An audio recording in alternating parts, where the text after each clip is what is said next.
and we take it to work and we take it home and we put it next to our bed and that's the first thing we look at. It's the last thing we look at in the day.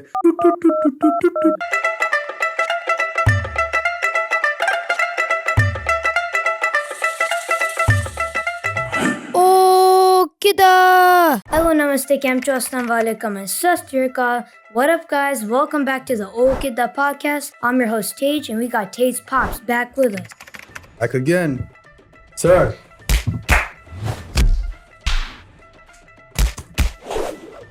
All right. And before we begin, remember to like, subscribe, share, and all that good stuff so you don't miss out on more content like this. Hey, remember to ring that bell for notifications. Yep. Ding!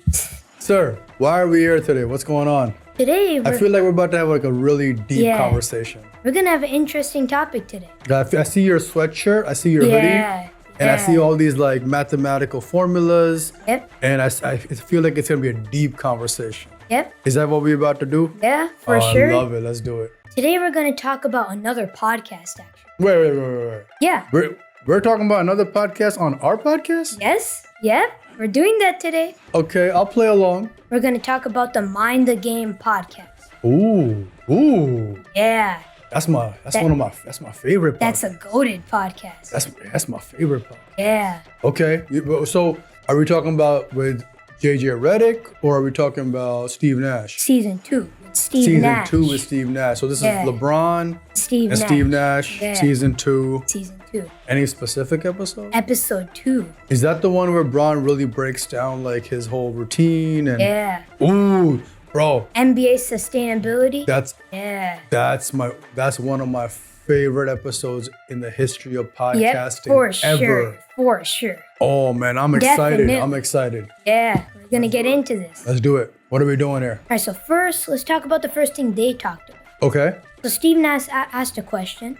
And so can we say right off the bat, this podcast is basically with JJ Redick, what this podcast was. Yeah. It was very much about going through the X's and O's of the game. Yeah. Right? And they really break down plays, NBA terminology. Yeah. What LeBron and what JJ Redick are thinking during certain sets, offensive, defense. And with JJ Redick, it was very much about X's and O's.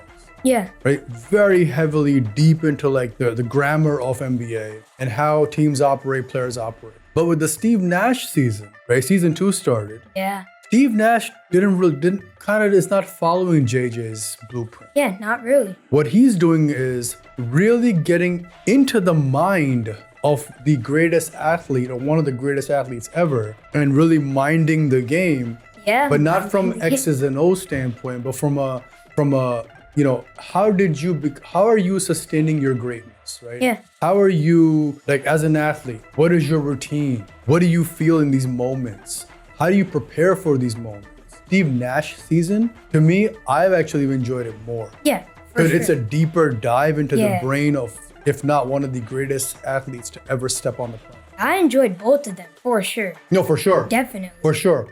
But I'm more about the mental IQ, right? Yeah, I like X's and O's, but I very much like to dive the intangibles, right? Yeah. The stuff that you can't measure. You can measure X's and O's, right? Yeah. Was it efficient? Was it not? What was the outcome? But you can't really measure greatness. Yeah. Right? It's very subjective. How do you really? So I love the Steve Nash season. I love the host they got for him to replace JJ because JJ got a job. Some people said that this was the longest interview process that JJ went through for season 1 ever. Yeah. Before he got the Lakers job. But for real, like I'm excited, bro. So thank you for this episode off the bat. Yeah. I really look forward to having this conversation. So let's do it.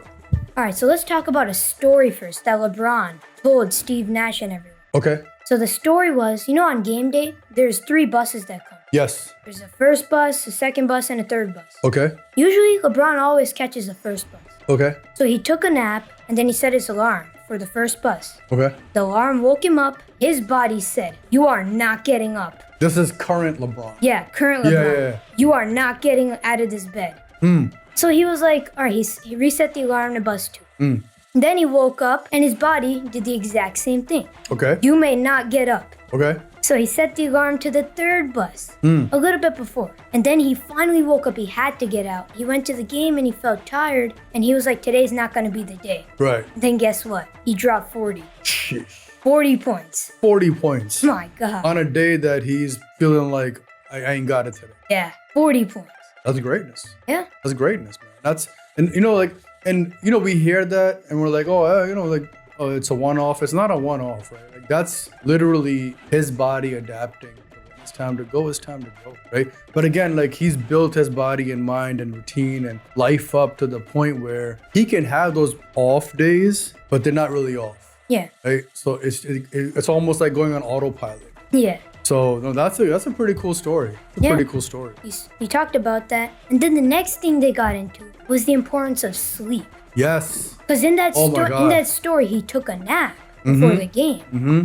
And the importance of sleep, getting midday naps. Yep. Because Steve Nash said he wasn't really that good of a sleeper, so he had to always find a way to take naps in between. Uh-huh. Yeah. Right. Certain guys, like, they find different, like, some take pregame naps, some take naps earlier in the day, some take micro naps. If you're traveling, you're taking a nap on the plane, right? Or on the bus, whatever, like if you're more local. So the point is that sleep, which is one of the thing that is probably every single human being's problem, not getting enough sleep, especially in this day and age, whether you're young or you're old. Yeah, because LeBron was talking about, you're trying to get 7 to 8 hours. Right. And you get 5 to 6, your body has to adapt and try to find a way. And listen, we are all sleep deprived.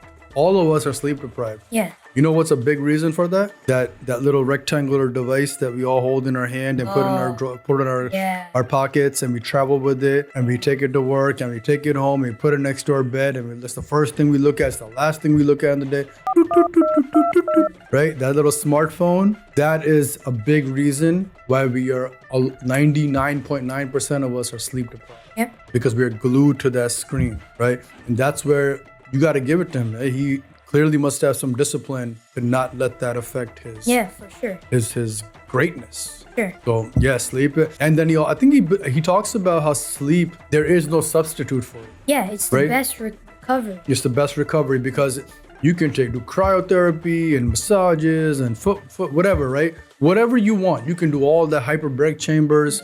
There is no substitute for sleep. Point blank, period. Yep. Don't want to hear it. Yeah. Right? There is no substitute for sleep. So you have to sleep if you want to perform at a high level. Sure, there's stories of guys out there who have operated on less sleep and whatever the case is, and that's fine. But not everyone has the same body type, the same, it's not a one size fits all. Yep. The average human being, most humans need sleep. Animals need sleep. But even at the end of the day, like trees and plants need sleep. They need rest. Yep. So sleep is one of those things that it helps recharge, refuel the body with whatever it needs to replenish at the end of the day to get ready for the next day. Yep. So I'm so glad he talked about sleep. So glad he talked about it. For sure. Yeah. And he said he's really big on sleeping. Yep. He's big on sleeping, getting us the rest, because you're not at the age of 40 and performing the way you are if you don't have that discipline and that routine, and sleep is a big part of it. So much, I'm so glad he talked about it. Next, let's talk about recovering at a young age against an old age. Oh, I could talk about that.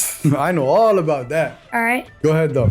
But LeBron said in the summer, he's like taking a little, not like breaks from everything, but like breaks from really grinding on the court. So now he is. Yeah. Okay. Breaks from really like grinding on the court. Okay. Because he needs all those bruises and soreness to like recover. Sure. And it takes more time to recover at the age of 40 versus like 25. Facts. Yeah. Facts. 100. Whatever y'all want to say. That is the absolute truth and nothing but the truth. Okay. Yeah. I know all about that. Okay. Like when I hoop with you guys now versus what I used to hoop, back when I was younger, right? I can go 2, 3, 4 days in a row, 3 hours a day, no problem. Now, bro, after that first day, and if I don't stretch, I'm in trouble. Okay. I have to like really prepare for any sort of competition. Right? I'm at that age now where I understand, because if you're not stretching your body, not recovering the way whatever your recovery routine is, if you're not doing those things, you're gonna feel it the next day, and it's gonna be and you're almost gonna be like semi-handicapped, just trying to operate with normal day activities. So I completely understand. And recovery, it takes longer to recover. So now I need at least 2-3 days in between before my next game. Yeah. Right. So I'm in a league with some older gentlemen. Right. We have our 40+ league, and it's cool. Right. We all working professionals come in. We hoop for a few hours once a week. We go back to work. And we need that week to recover, right? Okay, For many of us yeah. need that week to recover, right? I'm at a stage where I need about, if it's not a bad injury, I need about 3 days, right? I'm good on the 3rd, 4th day. I'm ready to go. So I can potentially do 2 a week, like two sessions a week. But that again, as long as I don't suffer some sort of catastrophic injury, right? God forbid, we don't want none of that stuff. So I completely understand it does take longer to recover. Yeah. I'm sure he has a good staff around him to help him recover way quicker than I can recover, right? Because I just got to go normal, natural recovery. Yeah. He has massage and cryotherapy and hyperbaric and whatever else he does to recover, right? Yeah. So, but again, that's his job. Yeah. So. And the next thing he talks about is after the season ends and the summer starts, he always takes like a month. I was talking about this earlier a little. A month to a month and a half off from like really grinding on the basketball. Sure. But he's always in touch with it. Like he's doing yoga, stretching, like compression. Yep. You always have to keep your body activated, right? Like if you don't keep it activated, so the body's gonna adapt to whatever you put it through, right? If you have hooped all your life and you continue to stay active with different sports or just even like hitting the weights, stretching, yoga, going out for a walk, whatever it is, right? Dancing, whatever your hobby is, your body's gonna adapt to that, right? If you completely stop and just do nothing, then your body's gonna adapt to that. Yeah. So then when you try to go from nothing to something, it's gonna have a tough time. Your body's gonna like the feeling of not doing anything. Correct, it is. And then it's gonna adapt. It's gonna become a habit. Correct, and then that habit leads to more, which take you more of a downhill trend versus a more active, keeping your body fit, staying active, like mind fresh, right? That type of trend. So I get it, right? This is why I try to stay active with you kids. Sure, I don't hoop twice a week, 3 times a week, but I'm constantly coaching, right? And coaching keeps me active because I know at some point, some young kid's gonna think he fresh and then he gonna need a reality check like, bro, there's levels to this, right? Like you calm down, calm down. Like you're not there yet, bro. Yep. Chill out, right? Don't let the white beard fool you. That's great. Right? And you've seen it happen, right? Yep. How many kids I gotta, even on your teams, I gotta check. Yep. When I say check, listen to like, whether it's a simple shooting competition, whatever it is, right? Or maybe it's a 1v1 drill or whatever the drill is, whatever the situation is. It's my way of staying in touch where I'm stretching daily, right? I'm doing something to keep my mind, body activated where I don't fall into like that do nothing mode. Yeah. Or sure, I like a day off, right? Yeah, we all like a day off. Yeah. But I'd rather stay active constantly than stay inactive constantly. Yeah. Is the point. Next, they talked about the evolution of the game, how it's changed. Yeah. Before, it was 1 ball handler, 2 wings, and 2 bigs. Yes. Right? That's how it was. Then, he said from around 2008, 2009, it changed to more handlers, 1 big. Correct. So there's only 1 like really inside big. Yep. 2 and like more handlers. Yep. And then today, he said the game's more of a 5 out. Yep. Everyone can shoot the 3. Yeah. Absolutely. It's a 5 out. It's a 5 out, right? We go back to the basics again. In the sense that the game, it used to be the big man's game, right? And that's why you had your 2 bigs. You had a 2-2-1 basically. It was a 2-2-1 situation, 2 bigs, 2 mids, 1 small. Now then you went from 1 big, and then depending on the team, you can go 3 and kind of divide that. You can go 2 and then 2, right? 2 mids, 2 bigs, or you can go what? Sometimes you can go 3 small, 3 mids and 1 small.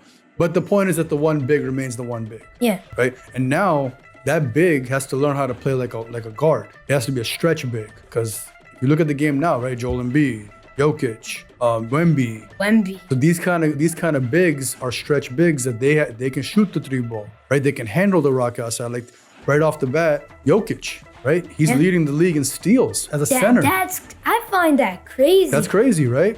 But it's real. Because now he's not even like fast like that. But he's smart, right? So he's figured out how to do it, right? That was a Sengun. Yeah. Same story. You had back in the day a Boogie. He could shoot 3s. Embiid shoots 3s. Yeah. Right? So Wemby, deep 3s. Wemby can shoot for wherever.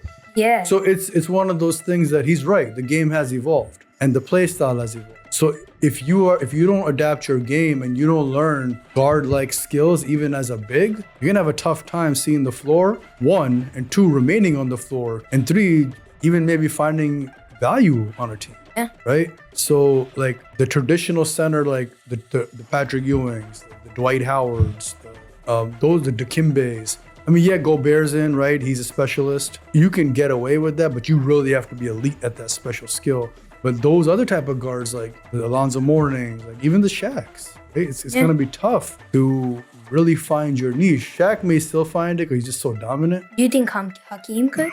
Hakeem will be the one, I think, who would be able to transcend eras and be successful in any era because of his play style. Right? He played like a guard back when the traditional big was big. Yeah. And he dominated as that guard-like big. So it just really depends, but I definitely agree. Like, you know, we've seen the game change, right? Like the 3-ball is prevalent now.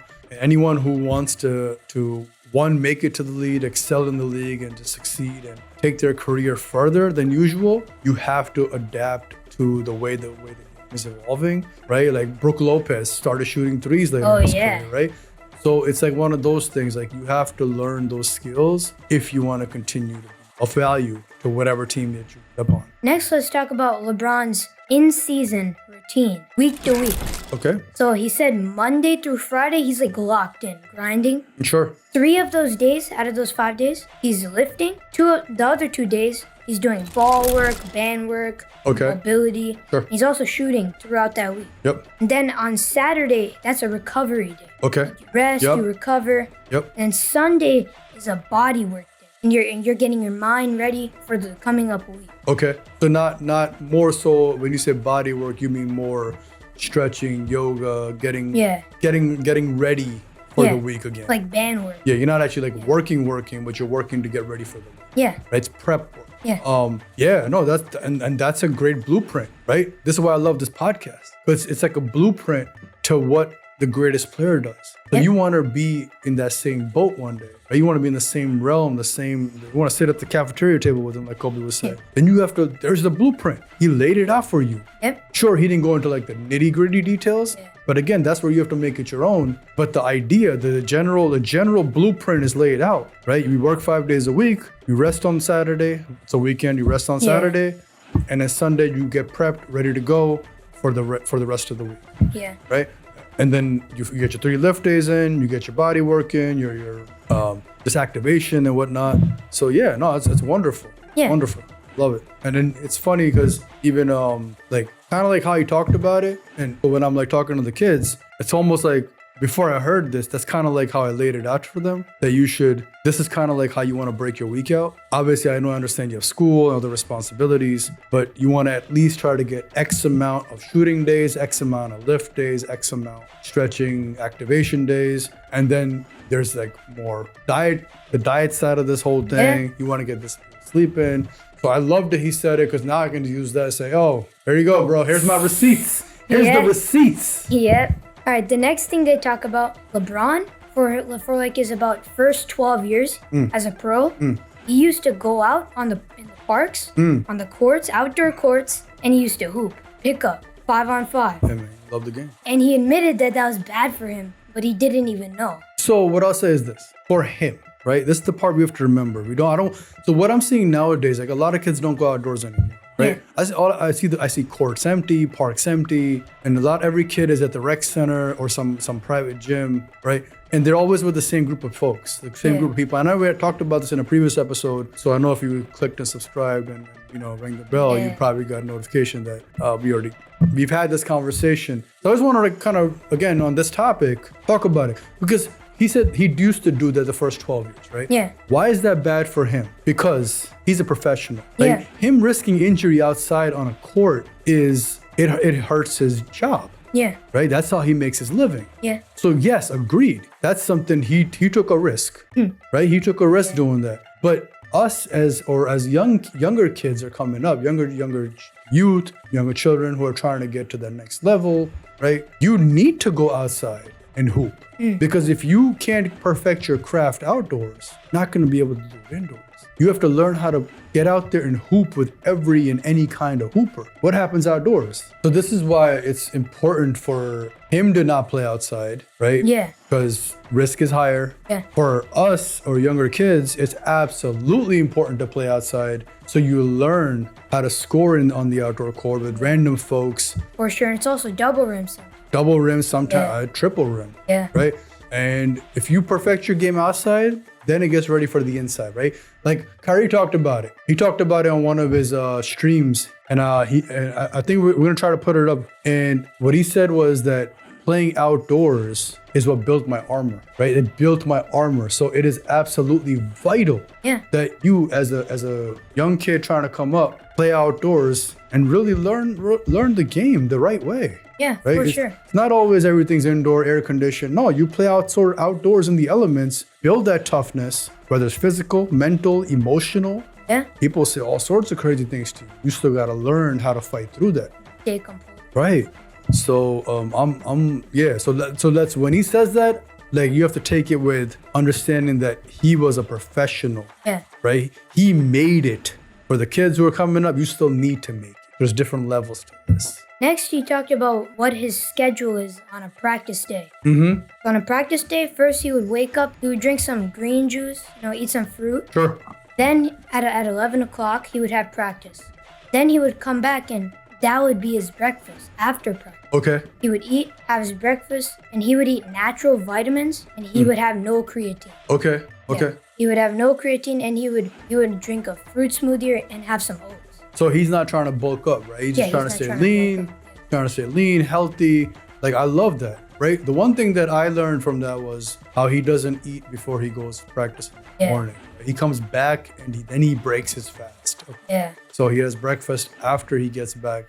I mean, to each their own, right? That works for him. For some folks, it doesn't work, right? Some people need a little bit of a snack before they go. Some people need a snack later. Some people need a snack at both times. So that part I would say you to each their own, right? You make it your own. You see what works for you. And then on the other side, the recovery module, that side of it, right? Like green juice, like the choices he's making, right? Oatmeal and healthy. So it's the diet that it's a healthy diet. Yeah. He's not coming back and having Ruffles potato chips, right? And cheese balls and I don't know, M&Ms and Skittles and Snickers and or Oreo cookies. He's not having all that. Yeah. Right? Yes, he has his own vices. He talks about it later, I think. Yeah. But at the same time, his choice of food from a recovery standpoint is very healthy. Yep. And that's the part we have to take away from him. That if you have a choice between McDonald's, right? McDonald's or Chick-fil-A or whatever it is, that's fast food versus home cooked meal, right? Probably not as health or tasty as one would say. Yeah. But the health factor is more important than the taste factor. Yeah. And that's where the discipline comes in. He makes choices which are for health benefits versus the taste part. So, and that's the part we have to learn, right? And that's the sacrifice and the discipline, which is why at the age of 40, 20 years in, he's operating at such a high level. Yeah. So that's what we have to take away. Sure. And LeBron said every single day, no matter what the circumstances are, he does activation. Non-negotiable. No matter what. Non-negotiable. At all. There you go. You have to do that because you have to keep your body activated, ready to go, limber, right? Get your massaging, get your whatever in. Yeah. So you're operating at a high level. Yep. Right? It's like your car. The more you keep it tuned, the better it's going to perform, right? If you have some raggedy tires on it, you don't take care of your brakes, right? Whatever it is, right? You don't get the oil change on time. Eventually the car is like, sure, it's peak performance, you're never going to reach it, right? So this is why he keeps his body in peak shape, so it gives him peak performance. Yeah. There you go. And LeBron likes to lift on game day. Yeah, I'm with that. Right? I'm with that. For sure. I love that. But on back-to-back game day, he would do body work. Correct. Because he's basically, if he lifts again, he's lifting 2 days in a row. So again, that is to each their own, right? Like Dennis Rodman used to bike or lift officially or like heavily after games. That worked for him, right? For some people, they're not big on lifting, right? Like your boy AI, he wasn't big on lifting. Was it? No, not at all. AI was. I think like lifting to him was like an allergy. Like he wasn't about lifting. Really? Yeah, he was not about lifting at all. at all. Okay. Right? Whereas Steph, he came into the league like, you know, skinny, rail thin, but later in his career, now, he's lifting 3 times a day sometimes, from what I understand, or twice a day, or whatever it is, right? But probably not on every game day. Yeah. So again, you have to make the adjustment based on whatever your routine is for that day. Because if you're traveling, you're not going to be able to get that work in, right? There's only so much time in a day. So yeah, what I take away, my takeaway from that is the discipline, right? If I'm not lifting, I'm doing something, right? Activation is non-negotiable. So whether I'm off day, it's an off day, I'm chilling with my fam understands that I got to get my activation into it, right? So like it's a not, if I'm chilling with my friends, I could chill with you, but I got to get my activation. Yeah, for sure. So that's my takeaway from it. So LeBron, when he lifts during the season, he doesn't do like chest day or leg day. Okay. It's always a little bit of everything. Okay. During the season. Okay. But in the summer, he breaks it up. So he's not doing the same thing over and over again. His body isn't getting used to it. There you go. That's it. But when we talked about earlier, right? The body will adapt. Whatever you give it, it will adapt to it. So, but you don't want to over adapt it to a certain routine where now those gains aren't really like benefiting you, right? So if you keep doing the same thing, the body's going to figure out a way to efficiently do it and build the resistance. And what's going to happen? You're not going to get those gains like you expected to or would you have liked to. So this is where you have to shock it. This is where that shock therapy process comes in. So you have to go in and truly and totally give your body this like complete like shock makeover of like this. I'm changing my whole workout today, bruh. Right? You don't even know what's coming, body. Yeah. Right? I'm gonna shock you. Talking to your own. Yeah, you're good at your mind, right? You're training it. So you give it this completely new workout and test it. If you never tried it, test it. Yeah. Right? Just try it out. I've done it, right? So I was never big on like the whole, chest day, leg day. I was never big on all that, right? I always did a full body workout, go in, hour and a half, hour 45, right? 2 max. I'd go in, minimal rest, push my body to exhaustion, but hit every single body part and hit it and really hit it. And I would like basically go to the point where I would burn out, be a burnout, right? Typically. And then yes, what I would do is I would change it here and there, right? Sometimes I go lightweight, sometimes I go heavyweight, sometimes go in between. And you do your 3 months of one way or 2 months of one way, and then you change and go other, right? For example, you can go dumbbells one day, like for 2-3 months, go dumbbells straight, right? Free weights, plates, all that. Then you go to cable machines for the other 2 months. Totally different type of workout. One is push, one is pull. And that shocks your body. Right? Your body responds differently, it reacts differently, and then it grows different. For me, that worked for me. Okay. Right? And that allowed me to see a lot of gains as far as I was coming up. So I would never say do the same thing constantly over and over again. Yeah. Yes, do the same thing as in keep a routine. Yeah. But alter that routine, change the routine in a way where it's creative, and your body has to learn how to now adapt to a new way of doing things where now you can give it anything and it's ready for it. Right? So and the higher up you get, the more creativity you have to come to really push it to give you peak performance. But I love it. I love that advice. Yeah, for sure. And this is a quote LeBron said in the middle of the episode. Focus on the process and the rewards will come. Oh my God, bro, that's a bar. That's a bar. That's a mic drop. Yeah. It's a mic drop, man. That's. He said he just focused on the process and he didn't know what the rewards were, but he just kept focusing, and the rewards came. And that's it. That's really it. But I remember, I think he said, focus on the process. Like he fell in love with the process. Yeah. Right? I think that's what Steve Nash said. You fall in love with the process, not knowing what's at the end of the tunnel, but you know that you trust the process. Yeah. Right? And the rewards will come. You don't know what those rewards will look like, but you do know that the rewards are going to be worth whatever it is that you're putting in for them. Yes. Right? Like they're going to really take care of you, take care of themselves.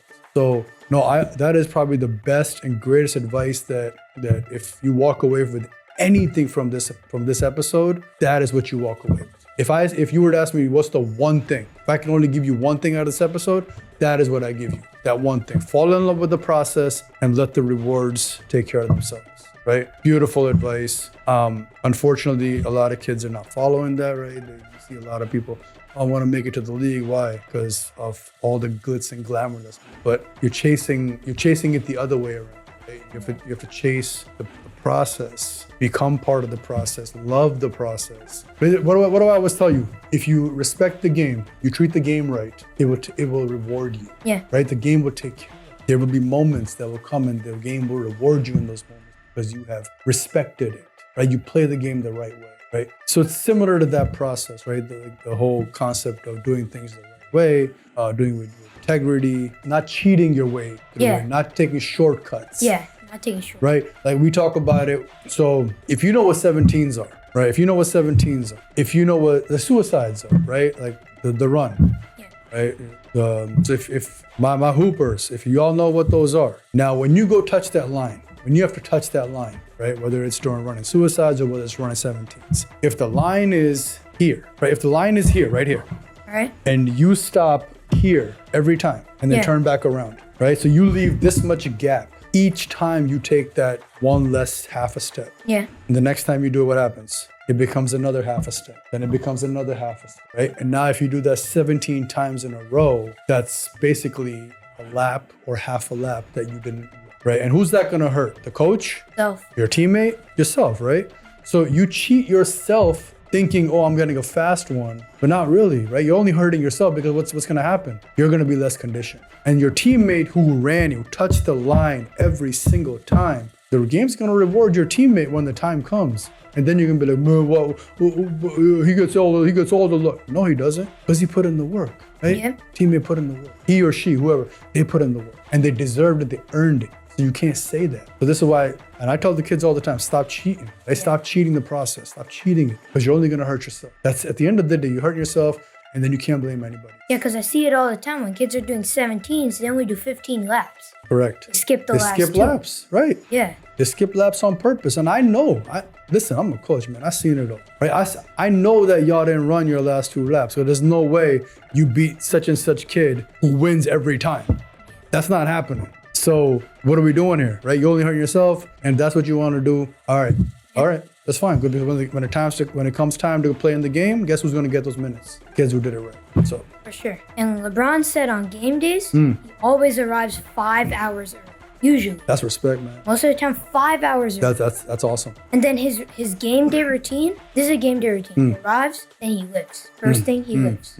Or he does body work if it's a back-to-back. Right. Then he shoots. Okay. Shot ready. Yep. Then he does body work. Okay. Then he recovers. When you say body work, you mean like activation, stretching, and then got it. Band work and all that. Got it. Then he recovers. Okay. Like cold tub, hot tub, all that stuff. Okay. Recovery. Okay. Then the next thing he does, he reads the scouting report, other team. Okay. So he knows what to do. Yep. What their percentages Study your are. opponent. Yeah. Study your opponent. And then after that, he said JJ comes in the locker room, gets them ready for it. Okay. Then they go out. Man, that's the routine of somebody who's a leader. And he also eats a few or a couple of snacks in between. Absolutely, you have to, right? All that which you're pushing out of your body, you got to replenish. Yep. And you got to get ready for a game, right? You're not going to eat during a game, so you have to, unless you're on the bench, obviously. But even some people that seem to have problems with that, right? But for sure, like that again, blueprint. Yep. It's a blueprint Literally. of what it takes to be great. Yep. Right? Oh, I don't know what to do. Well, there you go. Yep. He just told you what he does, right? Use that. Yep. So anyone who doesn't do this or ain't down with that, then all right, then you should be okay with the results, right? You should be okay with whatever that is. And LeBron said he's very locked in on nutrition. Absolutely, you have to be. And he said whatever you eat, that's what your body's going to become. Absolutely.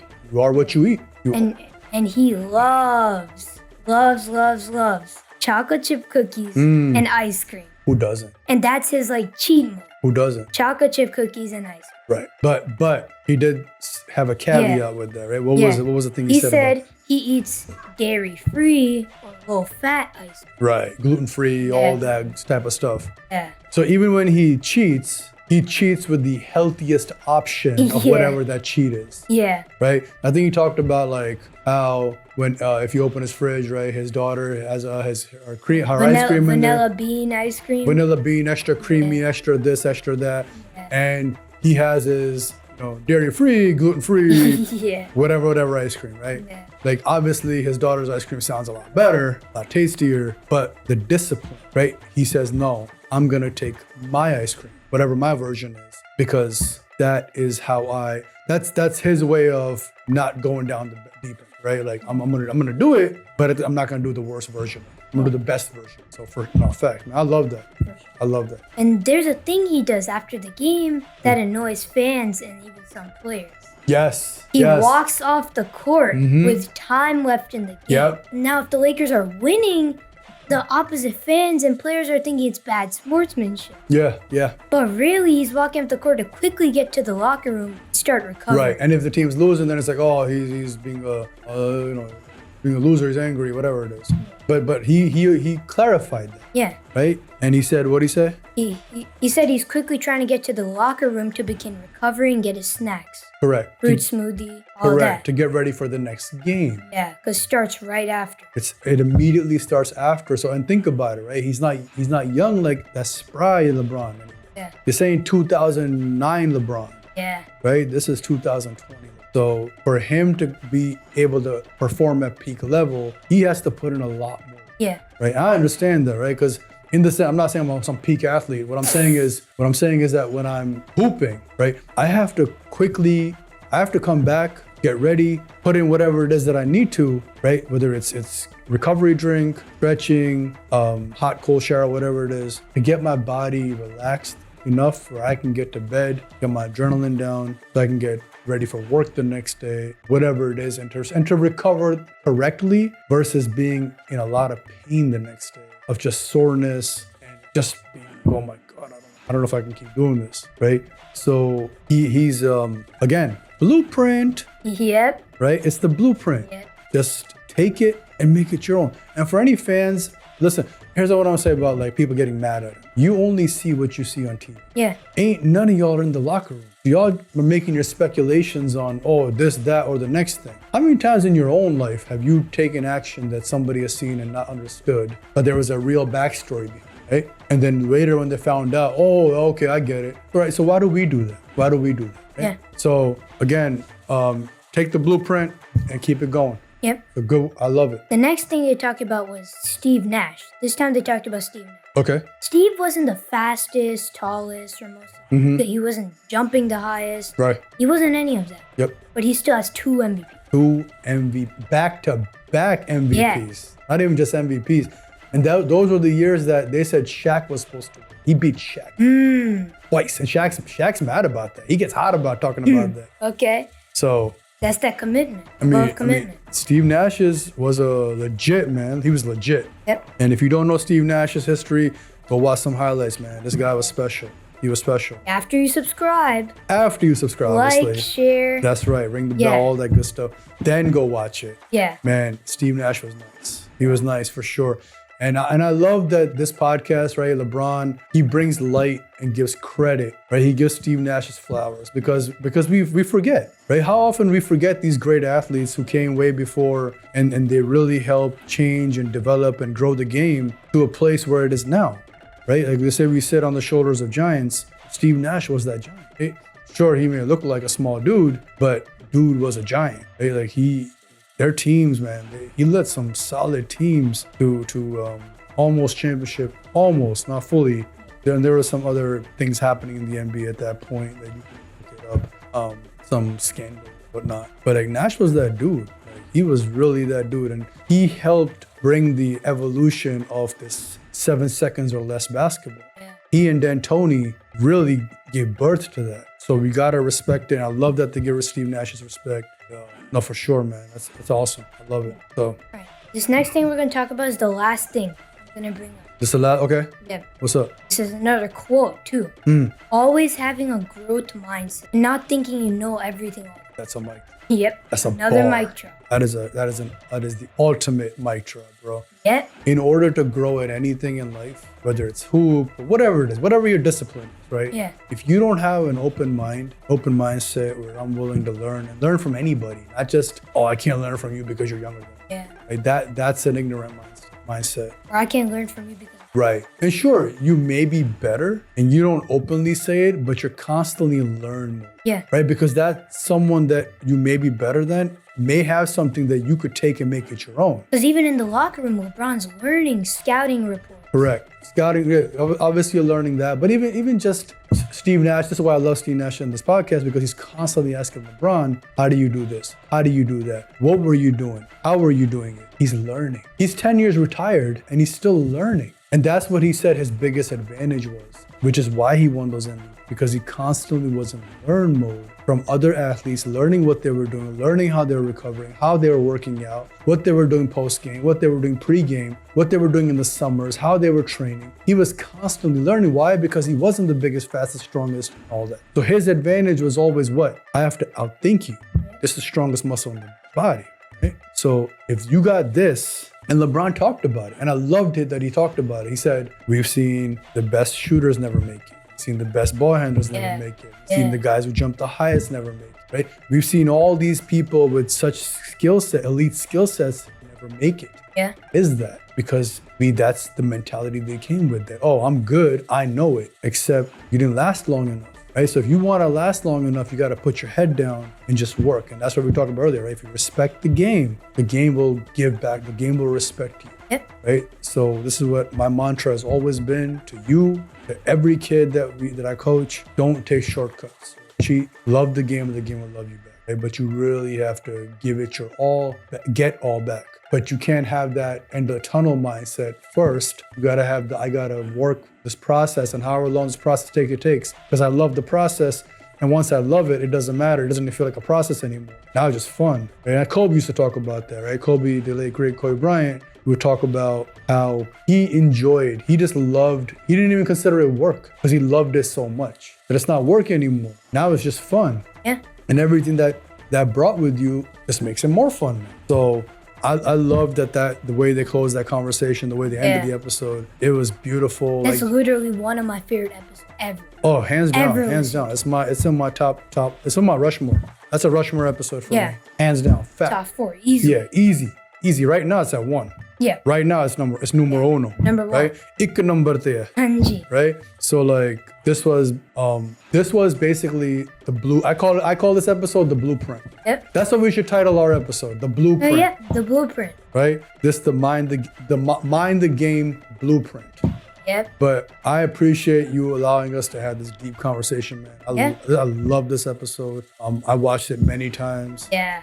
I'm gonna continue to watch it because there's so many takeaways from it. So many takeaways, so many important nuggets, and not just for a hooper, right? For any athlete, any sport, whether you play football, hockey, baseball, soccer, I don't care, or real football and then American football, whatever sport you play. Yeah. This episode I feel like should be in your like athlete's Bible episode. Yeah. You really should, after you subscribe and all that good stuff to Oh Kiddan podcast. Then you go watch it and just really absorb as much as you can. Yeah. Then and I would love to hear your own takes on this because man, you know me, right? I'm big on like these deep conversations. Yeah. I can go hours talking deep, right? Whatever it is.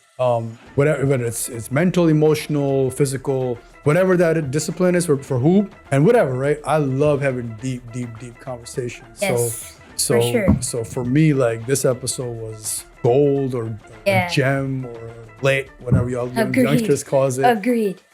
What's another thing y'all say nowadays? Fire. No, fire. I heard is some other stuff y'all say nowadays. I gotta. This episode has a lot of aura. This episode has aura beyond. Yep. Its aura has aura. That's how this episode is for me. That's how I hope this episode is for you. Yeah. Because, man, I would love to do this again. So thank you. This was different. This was awesome. This was fun for me. Yep. Anything else, sir? You got? Nope. That's it. That's it? All right. Well, remember to like, share, subscribe, ring the bell. And until next time, we'll see you later. Alvida, Avjo, Khodafis, and Sat Sri Akal. Till next time, peace. Peace.